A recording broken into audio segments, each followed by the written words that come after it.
Good morning, I'm Tracy Sinclaire here at Alaska's News Source, and welcome to another edition of In-Depth Alaska. And today we're going to be talking about air quality in the Fairbanks area and some new research about what might be happening in the region. And obviously air quality has been an issue around Fairbanks for a number of years. So we're going to bring in James Campbell. He is a UAF doctoral student studying this. And James, before we get into kind of what you found out, let's talk a little bit about your background and how you got into this. What is your field of study? I started at UAF. I did my undergrad at UAF in chemistry, and I worked with my advisor, Jing-Chu Mao, who's also at UAF, and we've been working together for quite a few years. But he's been doing a lot of air quality research, and I've been doing air quality research with him the past few years. And so Fairbanks, again, has had a known issue with air quality. Give us kind of an idea about what the problem was, and when you started this research, what were you looking for? What did you expect to find? Well, yeah, Fairbanks has had pretty bad air quality for many, many years. And one specific thing that we were interested in is a chemical called HMS, which stands for hydroxymethane sulfonate. And this chemical is interesting because I won't get super into the details, but it can be measured as sulfate in a lot of cases. So a lot of measurements,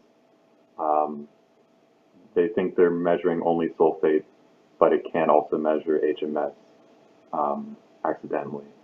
And what's interesting in Fairbanks is that this chemical HMS is much higher than in a lot of other places and even more polluted regions. So one question we were interested in is, why is this chemical species so high in Fairbanks compared to other regions? And that was, I think for me, that was the main question that I was focused on. So if as we discussed before, I read part of the report, some of it as you got a little technical for me and I didn't quite understand. But basically, one of the issues is you were looking at or saw low sulfur fuel actually changes the air quality. It was mostly acidic, and then the pH got changed. Basically, if I understand it correctly, we were taking some particles out of the air but putting different particles into the air. Is that kind of? But basically there are two main chemical species in Fairbanks that affect the pH of aerosols. And in this case, aerosols, we're talking about very small water droplets in the air. And so there's two main chemical species that affect that aerosol pH. The first one is ammonium, and the second one is sulfate. And ammonium, it raises the pH, and that's already in the air. And so what we're thinking is that if you reduce sulfate, which could be reduced from if you switch to low sulfur heating oil, you might reduce this primary emission of sulfate. But since ammonia is there and it's making the pH higher, you will form other chemical species in the air because these reactions are pH dependent. So things that form, or the reactions that form sulfate and also HMS, are pH dependent. And if the ammonium is high, then these reactions can happen faster. So the idea is that if you reduce primary sulfate, you might get more other reactions that form sulfate and HMS. And it makes mitigation strategies a little bit more complicated. Now, does HMS, I know, as you said, we're talking about very small particles in the atmosphere. And if I understand it correctly, again, those are ones that we could possibly breathe in, and that's why they're a concern. Does HMS have a health issue with that one, similar to what, like a sulfate might? Yeah, so um, we're uh, the main thing we're looking at is PM 2.5, which is particles smaller than 2.5 microns, and then this size range, um, you breathe in the air and they can get into your lungs in that area. As for the specific health effects of HMS, I think that is not very well known.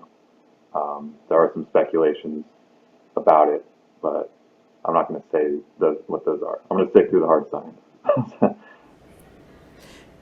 And so you guys have done this research. I think you said that the information came from data collected in 2022.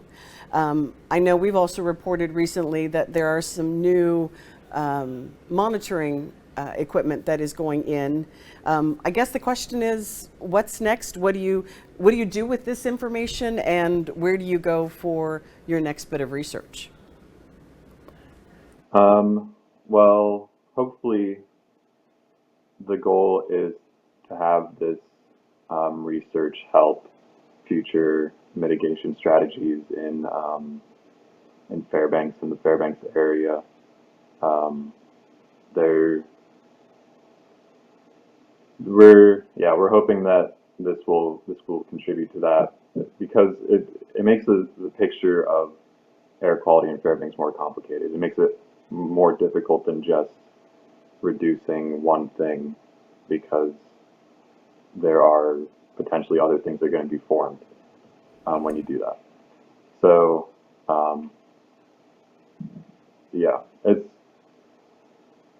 that's that's the main goal, I guess, is to try to make this air quality a little bit better. Right. So as we said, if we reduce the sulfates, the ammonium goes higher, and that could make other particles form in the air. Secondary aerosols is what I believe they're called, and those create different particles. So you're right. It does make the whole air quality situation that much more complicated out of Fairbanks. It's not just a simple one-size-fits-all solution. Mm-hmm. So, what are you going to be working on next? Is this project done?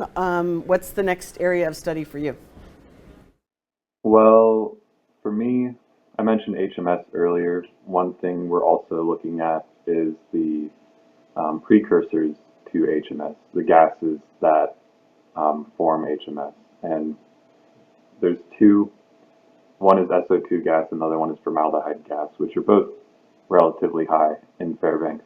So right now I'm trying to determine the sources of formaldehyde gas here in the Fairbanks area, and um, try to figure out where the formaldehyde is coming from. Then hopefully by reducing those sources as well, you could reduce HMS formation and other particle formation here in the Fairbanks area. And one quick question that I should have probably asked earlier. One of the other issues is temperature. How does the temperature, because I know you were talking, at least in the article, about when it gets to below 30 degrees or near 40 below, how does temperature impact the development of these other particles? Yeah, so I mentioned that ammonium in Fairbanks is the main species that raises the pH. So um, part of the reason for that is it's so cold in Fairbanks. Well, I should mention there's ammonia gas and ammonium in the aerosol particles. So when it's colder, the gas is more likely to go into the water particles, dissolve into the water particles, which helps raise the pH. Um, and so at the extreme cold temperatures of Fairbanks, you get a lot more ammonium going into the particles, which raises the pH higher, compared to other regions. So in warmer regions around the U.S., even though they can have a lot of ammonium, the temperature is warmer, and so most of it is in the gas, or more of it is in the gas phase, and so less of it is in the particle affecting that pH. But in the case of Fairbanks, it's so cold that we have much more going into the water, dissolved aerosol water, and then that raises the pH more compared to other regions. And so that is the main effect of temperature, is that it helps ammonia dissolve into the water, which will raise the pH. Well, I think I have a better understanding. I hope I have a better understanding, but as you said, it is a little bit technical. James Campbell, thank you so much for joining us on In Depth Alaska. We appreciate it, and thank you all for joining us. You can find more tonight at 6 and 10 on Alaska's News Source. Have yourself a great day.